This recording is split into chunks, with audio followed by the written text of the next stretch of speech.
Estudiantes del grado séptimo, bienvenidos a su clase de español. Tenían actividad de las páginas 8 y 9. Comprensión intertextual. Pregunta número 1. ¿Qué tema comparten los textos 1, 2 y 3? El tema es el oficio de la escritura. Pregunta número 2. Une cada texto con los géneros literarios que se mencionan en el desarrollo de su contenido. El texto 1 con el cuento. El texto 2 con el cuento, el poema, obra de teatro, ensayo. El texto 3 con la fábula, el cuento y el poema. Géneros literarios. ¿A qué les suena a ustedes géneros literarios? Piensen en géneros de películas. Tenemos películas de terror, de comedia. Quedémonos con esos dos géneros de películas. Bueno, géneros literarios son grupos para clasificar las obras literarias.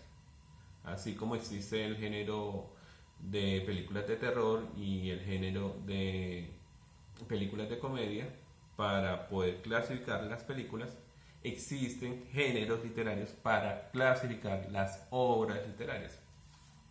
Hay tres grandes géneros literarios.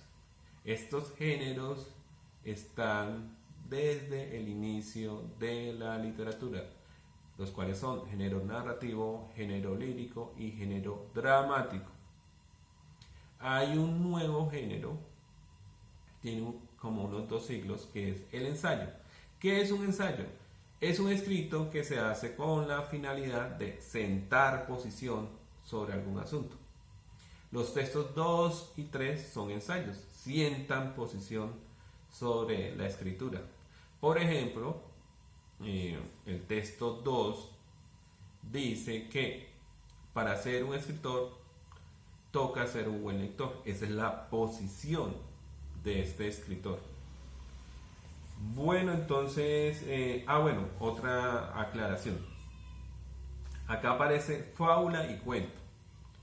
Estos son géneros literarios, sí, son géneros, y hacen parte del género narrativo. Entonces, podríamos decir que el género es el narrativo. Y lo que es la fábula y el cuento son subgéneros, o sea, son géneros que están dentro de otro género. ¿Por qué pasa esto? Porque ellos son narrativos, pero se diferencian entre ellos dos. Entonces, la fábula tiene la finalidad de contar algo para enseñar. Tiene un propósito didáctico. El cuento no tiene ese propósito. Pueda que en un cuento deje alguna enseñanza, pero este no es el propósito del cuento, como si es el propósito de la fábula. La fábula tiene ese afán de llevar una enseñanza. Entonces, pregunta número 3. ¿Cuál de los 3 textos tiene la intención de aconsejar al lector? El texto 2. Miren cómo comienza el texto 2. El mejor consejo que puedo dar a alguien acerca del acto de escribir es que lea mucho. Pregunta número 4. ¿Cuál de los 3 textos cita palabras de otro autor en su contenido? ¿Con qué propósito emplea la cita? El texto 1 cita a un autor importante que no recuerda su nombre y que además expresa una idea puntual sobre el acto de escribir.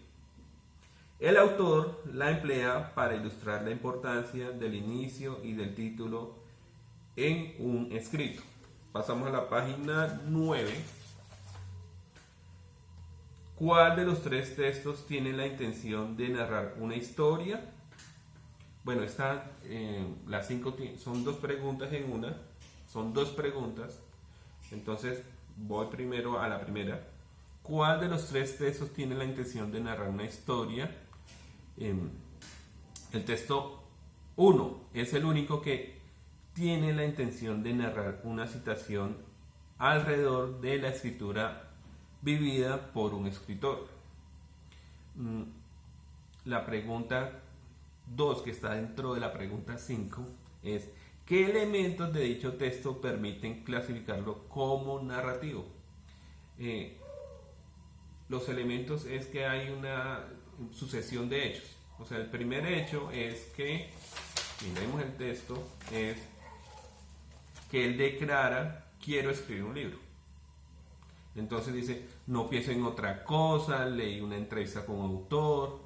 Después, en el segundo párrafo, empieza a escribir el libro. Y en el tercer párrafo empieza a cuestionar lo que acaba de escribir. Hay una secuencia de hechos. Entonces, vámonos a la pregunta número 6. Dice: en los textos 2 y 3 se emplean los paréntesis con la misma finalidad. Bueno, acá hay un error. No son paréntesis, son comillas. Entonces, la respuesta: no. Mientras en el texto 2 se emplean las comillas para explicar algo, en el texto 3 se hace para ampliar la información. Listo. Esta semana trabajamos las páginas desde la página 10 hasta la página 13. Las páginas 10 y 11 son sobre lectura intratextual y las páginas 12 y 13 son de lectura intertextual. 5 estudiantes. Yo escribo ahí por WhatsApp quiénes son. 5 estudiantes me envían un audio con 2 respuestas de las páginas 10 y 11 y 2 respuestas de las páginas 12 y 13. Ustedes mirarán cuáles son. Bueno, ahí hay varias. Ustedes solamente escogen 2 de la página 10 y 11 y 2 de la página 12 y 13. O sea que en total son 4 respuestas las que me deben enviar en este audio. Chicos, los quiero mucho, comuníquense. Muchos se comunicaron conmigo porque no entendían el punto 6 por el error que estaba ahí. Y yo con el mayor de los gustos les hice la aclaración. Entonces, para eso estoy yo, para aclarar dudas. Bueno, chao.